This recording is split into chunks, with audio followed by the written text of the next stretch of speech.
आज पहली रजर समस्त आपण मानक हार्दिक शुभेच्छा शुभकामना। आज पहली रजरे मोर प्रिय भणजा बिट्टू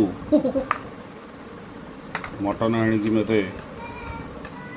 घर को डाकी खाइबा तर मोर भाणीजी आम मामा निज हाथ में प्रस्तुत कर मटन बहुत सुंदर देखा जाउची, ग्रेवी अति सुंदर लगुच। तो वर्तमान मु खाइबा को जाउची, केमिति लगुच खाई सारला परे मु कमेंट माध्यम रे जणैबी। एटा मटन कषाटा मटन कषा एटा अपा किए तमे कर आलू आलू जो भजा है तार चोपाटा को छड़े दे